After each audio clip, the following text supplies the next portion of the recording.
Radisson the school Neemka में श्री राधा कृष्ण नौक विहार महोत्सव का भव्य आयोजन किया गया। शनिवार को रेडिसन द स्कूल नीमका जेवर के प्रांगण में श्री राधा कृष्ण के दिव्य प्रेम को समर्पित नौक महोत्सव का भव्य एवं आध्यात्मिक आयोजन किया गया। कार्यक्रम के दौरान विद्यालय परिसर भक्तिमय वातावरण से सराबोर रहा। भगवान श्री कृष्ण एवं राधा रानी की सुंदर प्रतिमाओं को आकर्षक पुष्पों से सुसज्जित कर इस्कॉन संस्था ग्रेटर नोएडा और जेवर द्वारा हरिनाम संकीर्तन के साथ नौक में विराजमान कराया गया और विद्यालय परिसर में विशेष रूप से तैयार किए गए जलकुंड में हरिनाम संकीर्तन के साथ विधिवत भ्रमण कराया। कार्यक्रम में इस्कॉन संस्था ग्रेटर नोएडा एवं इस्कॉन जेवर से पधारे प्रभुजी एवं उनकी टीम ने श्रीमद्भागवत गीता के बारे में विस्तार से जानकारी देते हुए विद्यालय परिवार एवं छात्र छात्राओं को भक्ति मार्ग के बारे में बताया और मधुर हरिनाम कृष्ण भजन एवं संकीर्तन से वातावरण को भक्तिमय बना दिया। विद्यालय प्रबंधन एवं स्टाफ द्वारा अतिथियों का पुष्पवर्षा एवं माल्यार्पण कर स्वागत किया गया। विद्यार्थियों एवं शिक्षकों ने भी उत्साह एवं श्रद्धा के साथ कार्यक्रम में सहभागिता की। कार्यक्रम के समापन पर छात्र छात्राओं एवं शिक्षकों को प्रसाद वितरण किया गया।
नहीं होना।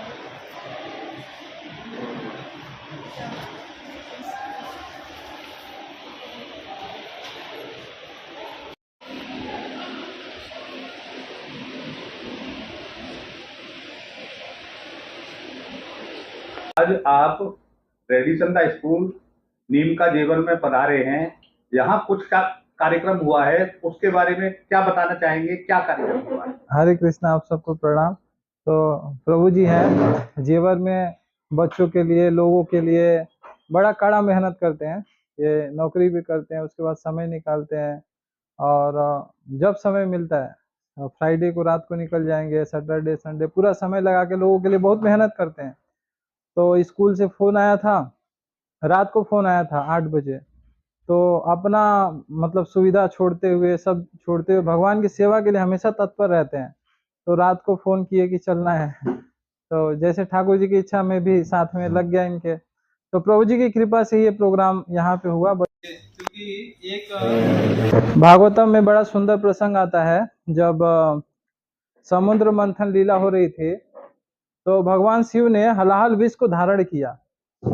जब हलाहल विष को धारण किया तो वहां पे एक श्लोक आता है कि भगवान को प्रसन्न करने के लिए भक्ति की जाती है, लेकिन भक्ति की कई सारी श्रेणियां हैं। उनमें सर्वश्रेष्ठ जो श्रेणी है भक्ति की वो है कि जब कोई एक व्यक्ति अपने आप को कष्ट में डाल के जन सामान्य के दुख को हर लेता है। जैसे हलाल विष आया तो सबको मार देता, लेकिन सबके कष्ट को हरने के लिए शिव जी ने वो कष्ट अपने ऊपर उठा लिया। तो इस भक्ति से भगवान सबसे ज्यादा प्रसन्न होते हैं। इसी तरह अब रात को 8 बजे फोन आ रहा है तो कोई भी बोलेगा कि सोना है, सुबह काम करना है या कुछ और पहले का प्लान है ना, उस सबको छोड़ के कोई भगवान की सेवा के लिए तत्पर है। प्रभु जी सुंदर उदाहरण प्रस्तुत करते हैं, तो भगवान इसे सर्वश्रेष्ठ प्रसन्न होते हैं। दूसरा उदाहरण है कि इतने सारे जो भगवान के अंश हैं उनको भगवान के संदेश सुनने का मौका मिला। यही सब इम्प्रेशन जो मिलते हैं इसी से जीवन में क्योंकि बाल्य अवस्था में अगर भक्ति का इम्प्रेशन मिल गया तो जीवन पूरी तरह से सुधर जाएगा। क्योंकि बुरी आदतें होती है उनको खत्म करने की शक्ति हमारे अंदर नहीं है। गिलास में गंदा पानी है, उसको हटाने की शक्ति नहीं है, लेकिन साफ पानी जब डालते जाएंगे तो गंदा अपने आप खत्म हो जाएगा। उसी तरह जब बच्चों को भगवान के नजदीक आने का सुख मिल जाता है, जब पता चलता है कि यहाँ भी आनंद है, फिर गलत चीजों की तरफ उनका मुड़ने का चांस बहुत कम हो जाता है। तो प्रभु जी की ही पे हम आए हैं। तो ये क्या आपका कौन सी संस्था है? किस संस्था के माध्यम से आप ये कार्य करते हैं? हम इस्कॉन संस्था है, श्रील प्रभुपाद जी ने इस्कॉन संस्था की स्थापना की है और ये मुख्य रूप से भगवत गीता को यथारूप प्रस्तुत करती है। मतलब भगवत गीता में बिना किसी मिलावट के भगवान के जो संदेश हैं उसको प्रस्तुत करने का ये पूरा संघर्ष है। ये गुरु परंपरा से है। इसका पुरातन इतिहास स्वयं भगवान श्री कृष्ण से शुरू होता है इन्होंने, और स्वयं गीता में इसका वर्णन आता है कि ये जो गीता का ज्ञान है ये बहुत आदि है। ये 5000 साल पहले भगवान ने अर्जुन को दिया, पर उसी में वर्णन आता है कि ये मैंने सर्वप्रथम सूर्य देवता को दिया था, जो सूर्य के देवता विवस्वान है उनको दिया था, फिर उनके बेटे मनु, फिर इक्ष्वाकु, ऐसे ज्ञान आगे बढ़ा था। पर समय में ये काल में नष्ट हो गया तो दोबारा आया। तो ये गुरु परंपरा में ज्ञान आगे बढ़ती है। तो ये जो संस्था ये सनातन है, मतलब भगवान की ये मतलब कोई बनावटी इसमें चीज नहीं है। भगवान की दी हुई जो चीज है उसी को यथारूप प्रस्तुत करने का इसमें प्रयास की जाती है। आज आप रेडिसन द स्कूल नीम का जीवन में पधारे हैं और यहाँ एक कार्यक्रम आयोजित किया है आपने, तो इस कार्यक्रम के बारे में क्या क्षेत्र की जनता को क्या संदेश देना चाहेंगे? क्षेत्र की जनता को संदेश यही है कि सब किसी को कृष्ण भक्ति से जुड़ना चाहिए। भगवान कृष्ण के साथ यदि हम जुड़े रहेंगे तो हम हमेशा अपने दुखों से दूर होकर सुखमय जीवन जी सकते हैं। तो ये क्या कुछ कार्यक्रम हुआ, इस कार्यक्रम के बारे में? यहाँ पे कार्यक्रम हुआ है, भगवान का बोट फेस्टिवल हुआ है, नौका विहार जिसको कहते हैं। भगवान यमुना नदी में श्रीमती राधा रानी के साथ में नौका विहार करते हैं। तो वो हर वर्ष जो है ना इस्कॉन संस्थान में, इस्कॉन के हर मंदिरों में वर्ल्ड वाइड मनाया जाता है। तो वही यहाँ पर यहाँ के जो मैनेजमेंट है उनका बहुत इच्छा थी और बड़ी रुचि से उन्होंने इस प्रोग्राम को जो है अरेंज यहाँ पर करवाया है। और देखिए कितने भी छोटे बच्चे हैं या छोटे बच्चे बड़े बच्चे सबके कानों में हरिनाम कीर्तन गया है। तो हरिनाम जिसको भी मिला है उन सब का शुद्धिकरण हुआ है। पार्थसारथी को, राधा कृष्ण को जो है ना बोट में नौका विहार करवाया, सबने उनको इत्र लगाया है, पुष्प वर्षा करी है सब बच्चे, और इतने आनंदमय बच्चे दिखाई दिए कि ऐसा लगता है कि इससे पहले कभी इतने आनंदित ही नहीं हुए होंगे। इस कार्यक्रम के बारे में आप क्या कहना चाहेंगे? तो ये बहुत ही अच्छा कार्यक्रम है, और सबसे पहले तो इसके लिए मैं पूरे स्कूल मैनेजमेंट को बहुत बहुत धन्यवाद देना चाहूँगा कि वो इस तरह का प्रोग्राम अरेंज कर रहे हैं कि जिसमें बच्चे जो हैं भगवान की सेवा में लगे हैं, डायरेक्टली और इनडायरेक्टली किसी न किसी प्रकार से भगवान की सेवा कर रहे हैं। भगवान को वोट में घुमाना कोई साधारण बात नहीं है ना। एक आम आदमी को भी घुमाना, हमें भी वोट में घूमना अच्छा लगता है, भगवान भी इंजॉय करते हैं इसको, और उसको अगर हम इंजॉय करा रहे हैं तो हमारा एंजॉयमेंट अपने आप बढ़ जाएगा। जैसे ही हम भगवान की सेवा करते हैं, बाकी सब अपने आप प्रसन्न हो जाते हैं। एक्चुअल में सबकी तकलीफ का कारण क्या है? ये है कि हम भगवान की सेवा नहीं करते। तो पूरे स्कूल मैनेजमेंट को बहुत बहुत बहुत बहुत धन्यवाद, बहुत बहुत धन्यवाद और बहुत बहुत शुभकामनाएं, क्योंकि इसका जो लाभ आप लोग को मिलेगा या इन बच्चों को मिलेगा, उसका हम कल्पना नहीं कर सकते। वो हमारी कल्पना के परे है। हम तो यहाँ पे भौतिक जगत में सिर्फ थोड़ा कुछ पैसा, लक्ष्मी, गाड़ी, बंगला देखते हैं, लेकिन ये देख नहीं पाते हैं कि हमें इस 84 लाख से भी बाहर निकलना है। ये देख नहीं पाते हैं कि नेक्स्ट बर्थ अभी कुत्ते का और सुअर का और बिल्ली का और चूहे का होने वाला है। तो ये जो कार्यक्रम है, एक पहला कदम है, हमारा पहला कदम है, इन बच्चों का पहला कदम है कि वो इस तरह के 84 लाख से बाहर निकल सकते हैं, जीवन के जो कष्ट है उससे बाहर निकल सकते हैं।